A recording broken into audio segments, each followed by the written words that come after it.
الله نحرسته قرار عبدقني قرار جامع وكمدها قضايا دقنك ugu magaca dheer gobolka Sool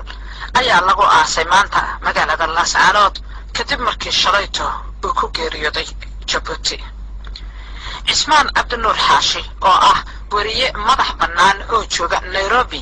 ayaa waxa uu ka waramayaa taariikhdii naxariistii janno Allah siiye garaad Cabdiqani. الله نحرسته قرار عبدقني قرار جامع قرار علي وحاو كل شيء مقال مدهن كومل كالصول لاسعانوod sanadkii 1995 halkaas oo ku bartay quraanka kariimka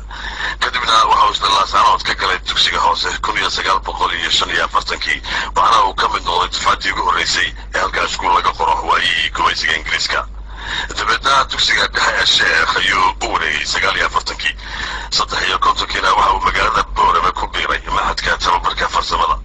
farsamihii 1950 Allah naxariistay garaad Cabdiqani garaad jaamac waxa uu aqoon-kororsi u tegay waddanka ingiriiska halkaas oo shahaadada siyaasadda ka qaatay jaamacadda caanka ee Cambridge. shaqadii ugu horeysay waxa uu ka qabtay bankiga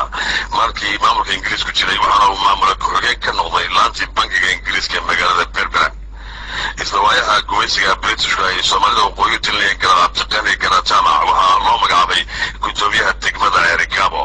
markaana isla tagadaasi diisiga ayuu ka hayay degmada Berbera. ilaahay naxariistay garaad Cabdiqani garaad jaamac waxa uu gobonimada kadib muddo dheer madax ka ah xafiiska danaha Soomaalida kaas oo inta badan Soomaalida jamhuuriyadda ka baxsan arrimihiisa ku howlana aad garaadku uga jiba keenay. waxa uu socdaalo kala duwan ku tegay inta badan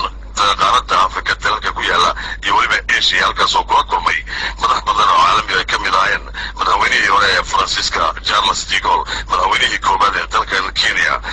Jomo Kenyatta iyo boqorka hore ee dowladda Ethiopia boqor Haile Selassie iyo weliba hooyadii guud ee qaramada midoobay ee xilligaasi. garaadku waxa uu shaqada ka fadhiistay 1981 inta badan noloshiisa waxa uu ku qaatay magaalada Soomaaliya ee Muqdisho.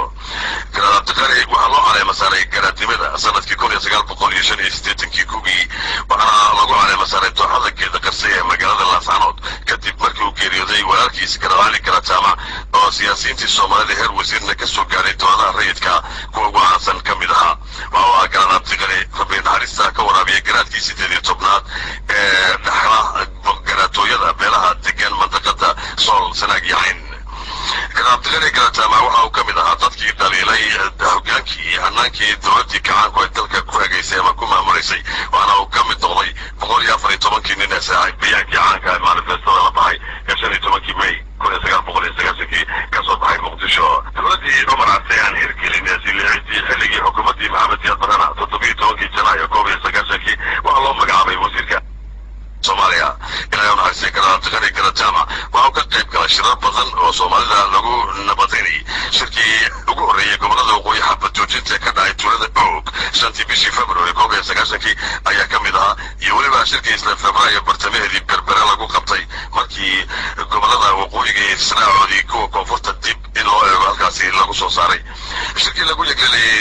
Somaliland May 1990 Burhana garaadku uu ka qayb galay waa garaad Cabdiqani oo ka qayb galay labadii shir ee wada tashiga iyo yegleelinta maamul goboleedka Puntland ee lagu qabtay Garowe 1998 waxaana uu shalayto ilaahay naxariistiisa ka waraabiyay garaad Cabdiqani ku geeriyooday labadii duurnimo magaalada Djibouti oo isbitaal ku yaala halkaas waxaana uu ka soo koray Maryam Bahi waxa uu ifka kaga tegay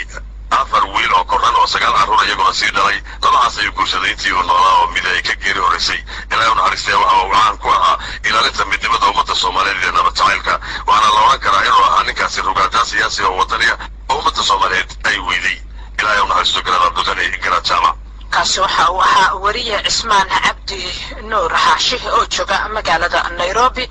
oo isagu ka waramayay taariikhdii Allah u naxariistay garaad Cabdiqani garaad jaamac.